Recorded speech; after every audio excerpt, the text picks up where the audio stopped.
채택이라는 것은 기존하고 똑같다. 효과가 없다. 그리고요, 기무가설 기각이라는 것은 기존하고 차이가 있다. 차이가 있다라고 설명하는 것들은 기무가설 기각. 그래서 대립가설을 선택하는 겁니다. 자, 가설과 유사한 용어를 하는데 이건 필기시험용이기 때문에 그냥 넘어가도록 하는데 간단하게만 볼게요, 여러분. 네? 간단하게만 볼게요. 혹시 이거는 진짜 안 나올 것 같은데 정말로 안 나올 것 같은데 한번 보도록 하겠습니다. 가설, 명제, 공리, 정리, 법칙 이런 것들이 있는데 이거 순서대로 놨더라는 것들은 필기시험 정도만 나오실 건데 그냥 간단하게만 스킵을 해보도록 하겠습니다. 자, 이런 단계가 있는데 쉽게 말씀드리면 여기 보시면 가설이 가장 낮은 집단이고요. 가장 높은 건 이론이나 법칙이 됩니다. 가장 높은 건 가장. 그래서 가운데가 공리가 되는데 여러분 중국 배우가 공리가 있잖아요. 그렇죠? 가운데 중에 공리가 있어. 네? 가운데니까 중국 배우 공리. 그래서 이렇게 필기 때는 이렇게 외우라고 제가 이렇게 강조합니다. 그러면 세 개 중에 하나 맞췄잖아요. 가설하고 이론이 가지고 공리니까. 그럼 맞추시면 되겠죠? 이거는 근데 2차에서는 안 나올 거예요, 2차에서는. 네, 가설이 가장 낮은 단계고, 이론이 가장 높은 단위다. 요 정도는 살펴봐 주시기 바랍니다. 자, 다음은 변수에 대해서 한번 살펴보도록 하겠습니다. 변수. 자, 가설이라는 건 뭘까요? 잠정적인 해답이다. 뭐라고요? 잠정적인 해답인데, 기무가설과 대립가설로 나온다. 기무가설은 차이가 나지 않는다. 다시 기무가설은 차이가 나지 않는다. 대립가설은 차이가 있다. 효과가 있다. 그래서 기무가설을 기각하느냐, 채택하느냐. 기각하느냐, 채택하느냐를 봅니다. 다음 이제 변수라고 하는데요. 변수부터 한번 보겠습니다. 변수라는 것은 언제든지 변하는 수를 변수라고 합니다. 다시 변수라는 것은 언제든지 변하는 수를 변수라고 하고요. 상수는 고정값을 상수라고 해요. 다시 뭐라고요? 고정값은 상수라고 합니다.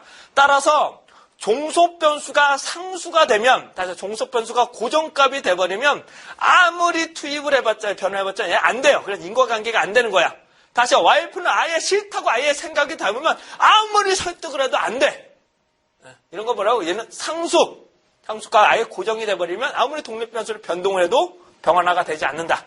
그건 인과관계가 아니에요. 그러니까 변수가 돼야 돼요. 변수는 뭐라고 한다고요? 언제든지 변하는 수를 변수라고 합니다. 언제든지 변하는 수를 변수라고 합니다. 근데 여기 보시면 변수는 여러 가지 조건들이 나오는데요. 다수의 속성을 가져야 된다. 상호 배타성, 포괄성, 간결성, 응답 범주 간의 동등성 이런 것들이 나오는데요. 좀 하나씩 보도록 하겠습니다. 첫 번째는 다수의 속성입니다. 다수의 속성. 다수의 속성이라는 것은 어떤 말이냐. 다시 예시만 한번 보여드릴게요. 자, 제가 남성 근로자들만 자료를 수집을 해서 성별에 따라서 분석이 가능해요? 안 해요? 성별은 뭐니까 남성들만 조사했으면 남성들만 여성, 남성을 분류할 수 없어요. 그러니까 변수라는 것은 최소화 2개 이상은 돼야 돼요. 자, 속성 자체가 2개가 돼야 얘하고 비교가 가능하기 때문에. 다시 다수의 속성이라 뭐라고요? 2개 이상은 돼야 변수 간에 2개 이상은 돼야 얘가 분리를 해서 비교를 할 수 있기 때문에. 그래서 변수는 몇 개 이상이 돼야 된다고요? 그러니까 다수 2개 이상의 속성을 가져야 된다. 몇 개 이상이요? 2개 이상의 속성을 가져야 된다. 설문 문항에 보시면 하나의 문항으로만 질문하실 필요가 없어요. 안 돼요. 이게 뭐라고요? 2개 이상은 돼야 돼. 최소. 문항 자체가 보기가 2개 이상은 구성이 돼야 된다는 것이 다수의 속성이 됩니다. 다음은 이제 상호 배타성. 상호 배타성이라는 것은 상호 배제성이라고 해서 중복돼서는 안 된다. 뭐라고요? 중복돼서는 안 된다. 중복돼서는 안 된다는 것이 상호 배타성입니다. 다시 뭐라고요? 중복돼서는 안 된다. 이거 지금은 조금 어려우실 텐데 예시 보여드릴 거예요. 그리고 얘가 실제로 10점짜리 문제로 나왔습니다. 2014년도인가?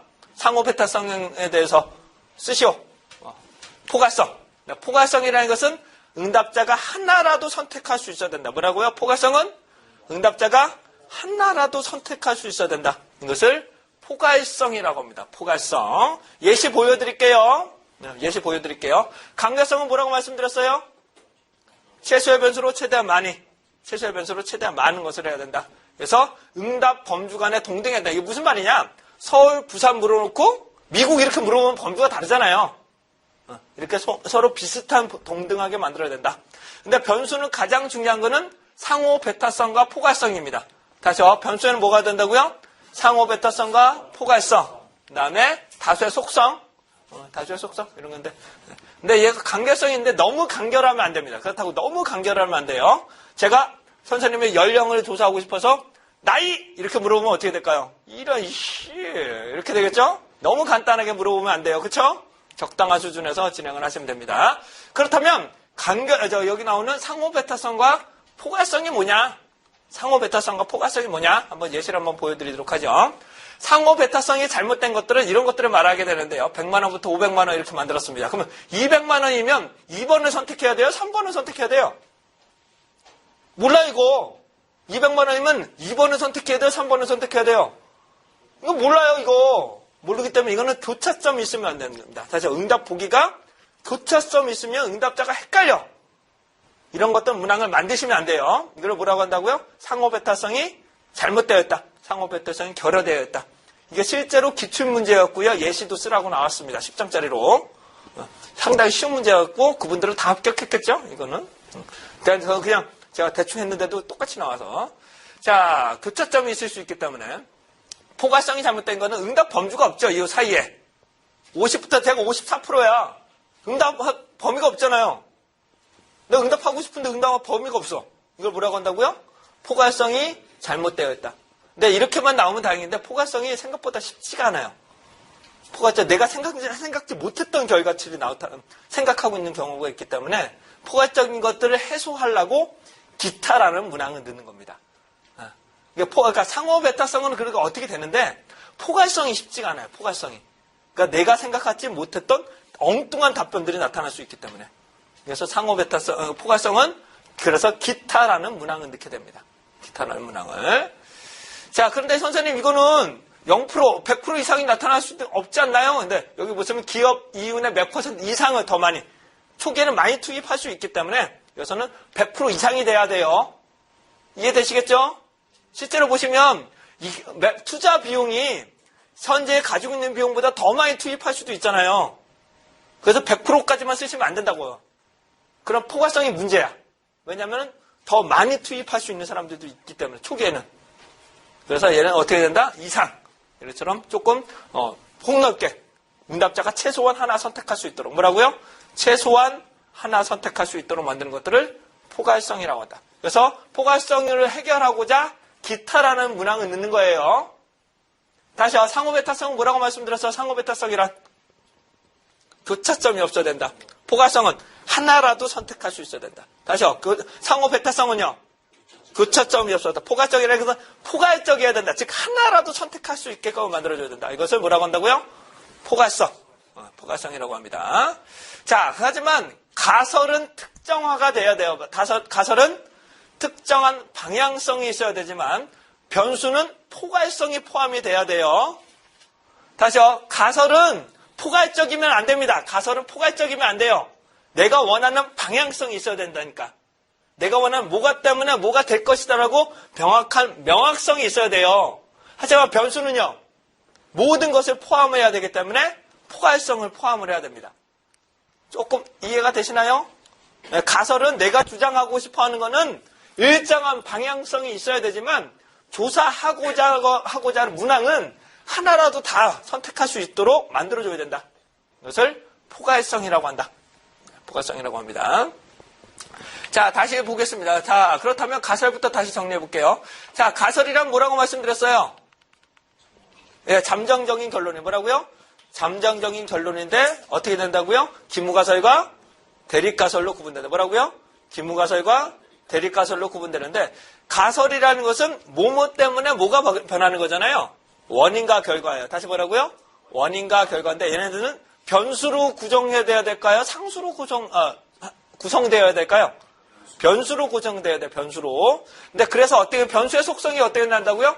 2개 이상의 속성을 가져야 된다. 뭐라고요? 2개 이상의 속성을 가져야 되고 독립변수와 종속변수의 간격이 있다는 변수가 여러 개야 되겠죠?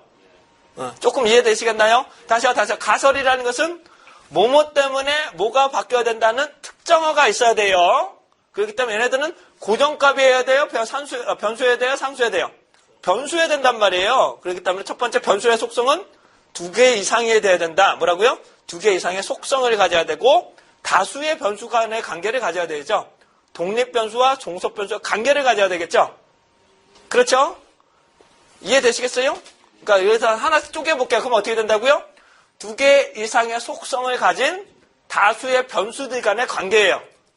그래를 잠정적인 해답으로 만드는 것을 뭐라고 한다고요? 가설이라고 한다. 가설. 근데 가설의 가장 키워드는 뭐라고요?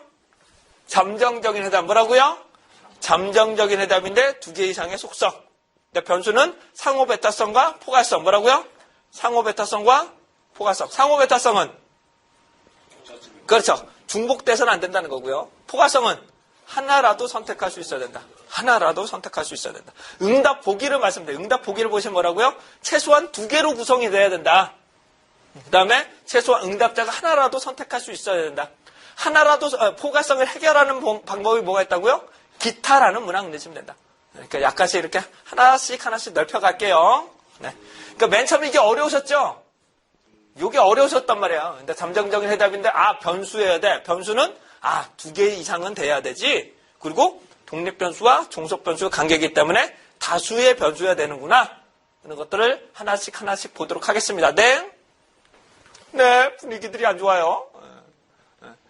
자, 그러시면 여기 보시면 기무가설과 대립가설까지 되셨고요. 그 다음에 여기 뒷부분 보겠습니다. 독립변수와 종속변수까지만 뒤에 제3의 변수도 해야 되는데 아마 제3의 변수를 하시면 여러분들이 멘붕을 하실 것 같아. 큰일 났네. 어떡하지? 어떡할까요? 우선은 진도는 뺏어야 되고 다음 주에 와서 또 반복을 해드릴게요. 우선은 변수 요거까지만 우선은 여기까지는 기본적으로 알고 계셔야 돼요. 자, 독립변수와 종속변수인데 조사방법론에 이제 이게 고비가 세 군데가 있습니다. 고비가 세 군데가 있는데 제3의 변수에서 여기서 한번 고기가 있으셔. 그 다음에 검증에서 한번 이렇게 한번 꼴까닥 하시는 경우가 조금 있어요. 네, 독립변수하고 종속변수까지는 하실만 하실 거예요. 한번 보시죠.